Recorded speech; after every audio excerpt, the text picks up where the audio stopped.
7.4 is properties of special parallelograms. So before I begin, this is what I kind of expect everyone to have completed and turned in by the end of class. Everyone should have the 7.4 notes filled out. The notes themselves won't take very long to do. I'll try to keep it kind of short. And then whatever you complete on the 7.4 practice, you'll turn that in as well, and you'll turn it all in together. It'll be under assignments. It'll just be 7.4 lesson or daily lesson, and you'll just turn in your notes and the practice that you have, and then per usual there will be homework that you do outside of class. So the lesson, properties of special parallelograms. So what we're talking about is rhombuses, rectangles, and squares. So since they are parallelograms, they have all of those properties of parallelograms.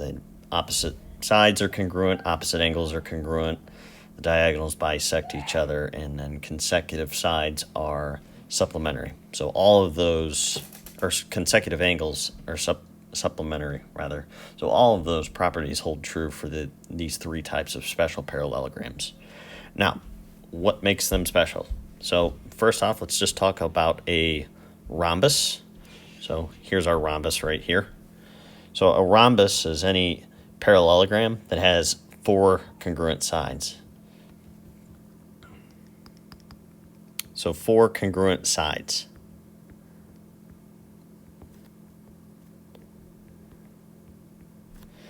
And then we have a rectangle. So a rectangle has four congruent angles.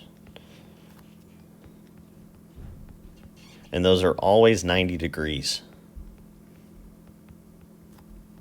So four right angles, always 90 degrees. And bear in mind, they are parallelograms. And then we have a square, which has both of those characteristics, four congruent sides and four congruent angles. So since a square has four congruent sides and four congruent angles, that means that it is both a rhombus and a rectangle. So it falls into both categories. So it's about as specific as you can get when we're talking. Well, it's as unique as it can get if we're talking about parallelograms. So a square is a rectangle and a rhombus. A rectangle and rhombus are both parallelograms, so all three fall under the category of parallelograms. All right, so these corollaries here pretty much reiterate what I was just talking about above. Notice they're all biconditional statements. So a quadrilateral is a rhombus if and only if it has four congruent sides. So if you have a polygon with four congruent sides, well, we know that's a rhombus. So if you have a quadrilateral that's a rhombus, you know it has four congruent sides. So then we move to the rectangle corollary. A quadrilateral is a rectangle if and only if it has four congruent sides. And then the square corollary is similar. A quadrilateral is a square if and only if it has four congruent sides and four congruent angles.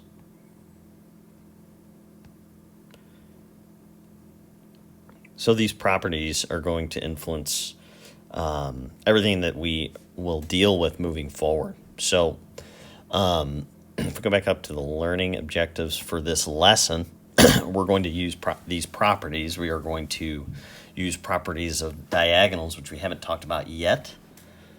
And then we are going to use coordinate geometry. Now, we're not going to really do coordinate geometry in the notes, but it'll be in the homework. So, and really what that involves is using the distance formula, midpoint formula, again, in the appropriate situations to apply these properties. All right, so let's just look at an example. So let's say that we have rhombus QRST. Decide whether the statement is always or just sometimes true. And then What's going to be helpful is if we just draw a picture first. So we'll draw a rhombus.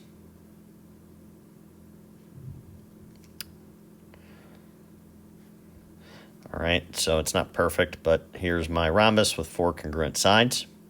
All right, let's give the each angle a letter. So Q, R, S, T. Those have to be in order. All right, so angle Q and angle S we have right here and here. Since those are opposite angles, and where we have a rhombus, which is a parallelogram, that always has to be true, that those are congruent. Those opposite angles are congruent, always. Now, angle Q and angle R, those are consecutive angles, so we know that by rule they are supplementary, but they are not necessarily always congruent unless they're both 90 degrees. So sometimes, so only when they're 90 degrees. So when that happens and they're 90 degrees, we know that that rhombus is also a square. All right, because we have 4 congruent sides and 4 congruent angles. And we could make all sorts of statements. We could talk about side lengths. We could talk about, and we can not only apply that to rhombuses, but we can look at all sorts of statements just besides the 2 examples we had here. Okay, classify the special quadrilateral and find the missing angle measure. So we only have one given to us. So first off, we see we have 4 congruent sides, so we know right away that it's a rhombus. And a rhombus is also a parallelogram. So we can use those properties of parallelograms to find our missing angles. So opposite angles are congruent, so that one is 70. And then consecutive angles are supplementary. So this has to be 110 as well as the angle apart from it. So we have our supplementary pairs here, here, here, here, and then we have our opposites that are congruent. All right, pretty straightforward. All right, so let's talk about, we've only been talking about angles and then the sides, so let's talk about diagonals. So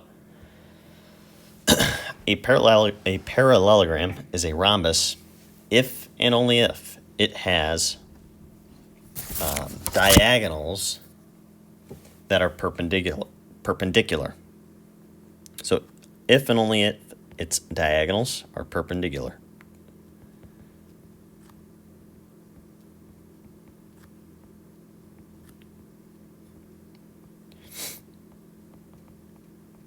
We all should know what that means. We get a 90-degree angle there. So draw a rhombus again. It's not perfect. I'm trying. All right. It's kind of a square. So here's my diagonals. And they are perpendicular. So we can also make the observation that a square is a rhombus, so its diagonals are perpendicular too. All right. So there is that. All right. So I'll actually save that. I was about to kind of go on with that, but let's move to the next theorem first. So a parallelogram is a rhombus if and only if its diagonals bisect the opposite angles. Its diagonals bisect the opposite angles.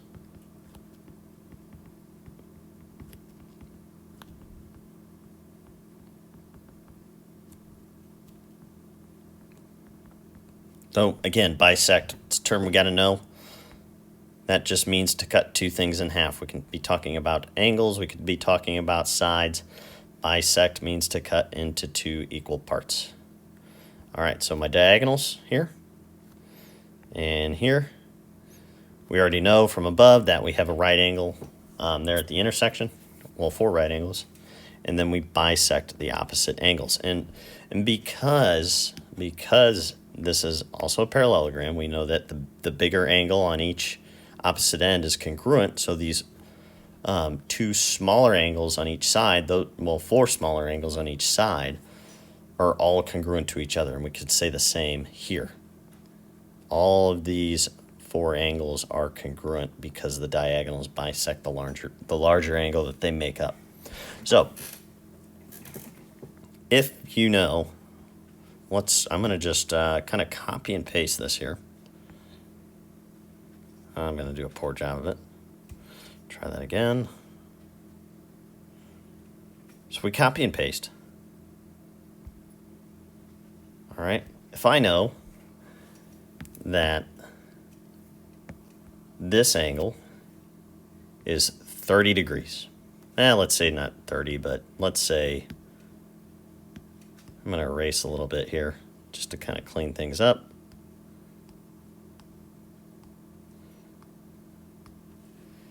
If we know that this is 60 degrees, it's actually a more accurate number. Well, because of the triangle sum theorem, we know this is 30. We know that this is also 30 because those are congruent. That diagonal bisects. Don't forget, by definition, these are parallel. So this angle down here is 60 because we have a pair of alternate interior angles. So I can really just start to fill in all of these angles, 60, 60. We know all around the middle is 90. These are both 30, 30. We can just do a whole lot. I'm going to take away these parallel signs. We know they're parallel. So then we can also talk about side lengths. Since it's a rhombus, we know that if that side was 5, this is 5, this is 5, this is 5. I'm just making these numbers up. Let's say that this length was 4. And we know that in parallelograms, diagonals bisect each other, so this would also be 4 here. If this was 3, if that was 3, this would also be 3. So all of those segments we can figure out just based on some things that were given to us. And this is kind of a little bit of a preview here. If maybe some of you have seen this before, and I'm kind of just getting, I'm going away a little bit, but each of those little triangles in our rhombus is a special triangle, which we call a 3, 4, 5 right triangle. Now, you don't need to know that, but it's just something that we'll see in the future. So, all right. Well, you don't need to know that yet. Okay, so let's actually look at an example here. All right, so find the missing angle measures in rhombus DEFG. All right, so another observation that I didn't really talk about is that each of these two triangles here that we have inside our rhombus, if we look at our example above, we're going to notice that they're isosceles triangles. So that means that angle 2, angle 4 are congruent, angle 1, angle 3 are congruent. So really, we can fill in these angles quite quickly. All right, this is 118. All right, let's see here. So we do the math here. 180 is equal to angle 1 plus angle 3 plus 118. We subtract 118. That is 62, which is equal to the measure of, I should have said measure of angle 1, measure of angle 3, but I can fix that now. And we know that those are both equal, so let's just rewrite that as 2x instead, just to make it nice and easier, because we know each of those angles is equal to x, so we're going to divide by 2. X is 31. And we know that all four of these angles here are all equal to that measure, which is 31. So the measure of angle 1, 2, 3, and 4 are all 31 degrees. Okay. So it's a nice thing about rhombuses is that all those special characteristics together really help us kind of break down what everything is, with very minimal information that's given. Okay, rectangles. All right, so a parallelogram is a rectangle if and only if its diagonals are congruent.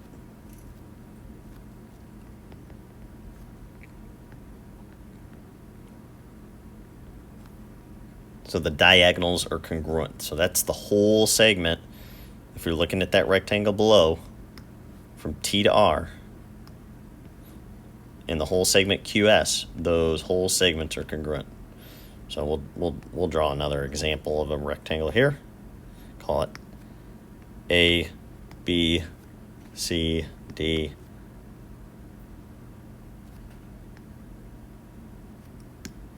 So AC and DB are both congruent. Or AB is equal to, whoops, I said that wrong. AC is equal to BD. The length of segment AC is equal to the length of segment BD. All right, so now we have an example here where they give us the values of the diagonals. So QS and RT. And since those are both diagonals, we can find the value of x first. We're asked to find the lengths of the diagonals, so we need to find the value of x first, set them equal to each other, solve for x. 3x minus 31 is equal to 11. Add 31 on each side. I'm running out of room. That's 3x equals 42. If you can do this in your head, good job. I'm proud of you. Whoa, sorry. I don't know what happened. There we go.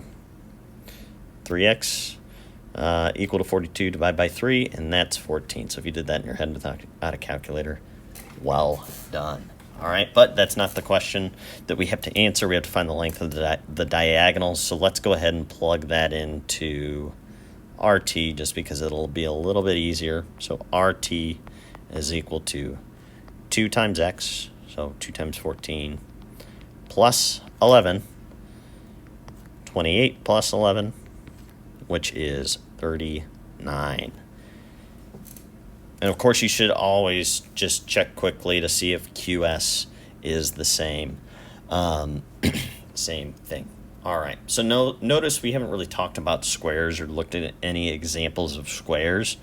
And really that's because a square is a rectangle and a rhombus. So all of these examples with the rhombus and the rectangle, all of those properties together are present in a square. So I will just kind of briefly discuss what we can actually see with a square. So I'm going to kind of use this space up here, and I'll draw it in red. All right. So we'll make it very clear that it's a square. How so? We're going to label it square. All right. So 4 right angles,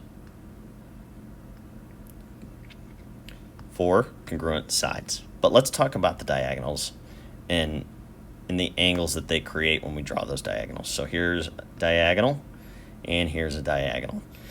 Since it's a rhombus, we know that the diagonals are perpendicular. All right, so that actually helps us out because now we can look and find all of these smaller angles here. These are all 45, 45, 90 right triangles. So all of these angles are 45 degrees because those 4 triangles here, so I'll highlight one of them. Those 4 triangles here are all right isosceles triangles. All right, and that is a unique triangle because it always has the same measurements. A right isosceles triangle is always a 45, 45, 90.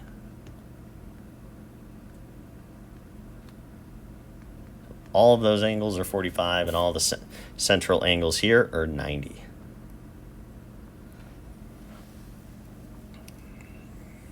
So there's our square, and that will hold true for all squares. Notice that, if we just recap some of the properties, we didn't really talk about the diagonals too much, but we know that it's a parallelogram, so that the diagonals bisect each other.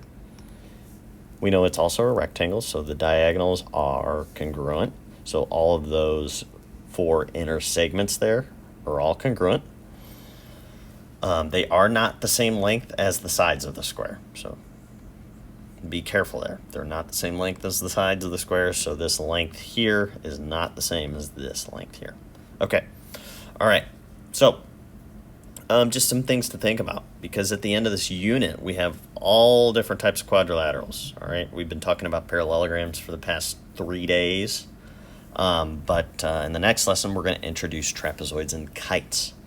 So up to this point, we've talked about parallelograms, and now we have 3 special types. So if we can rule out that something is not a parallelogram, we can also rule out that it is not a rectangle, a square, or a rhombus. So just some things to kind of think about as we move forward. So again, here's what I would like you to do. That's it. That's the notes. It's very quick. But here's what I would like you to do. All right. So at the end of class, so with about 5 minutes or so left, or if you get through the whole practice activity, you'll turn in the notes and the practice for 7.4 together under the same assignment. And that'll be just like turning in a homework assignment. It'll be the 7.4 daily lesson or lesson. You'll turn in both the guided notes here, which you just finished, and the 7.4 practice. Of course, if you have any questions, make sure you don't hesitate to send an email to me, and I'll try to get back as quick as I can. All right, well, that is it. Again, if you have any questions, please let me know. And then, of course, there will be a homework assignment, which is the 7.4 exercises. Now, originally, yes, we did plan to have a quiz, and I know that's probably a question that you had. We'll just plan on taking it next class. All right, so we will do the quiz next class, and it'll still just be over the first 3 sections. All right, nothing from 7.4 will be on it. All right, have a great day. Let me know if you have any questions. Thank you.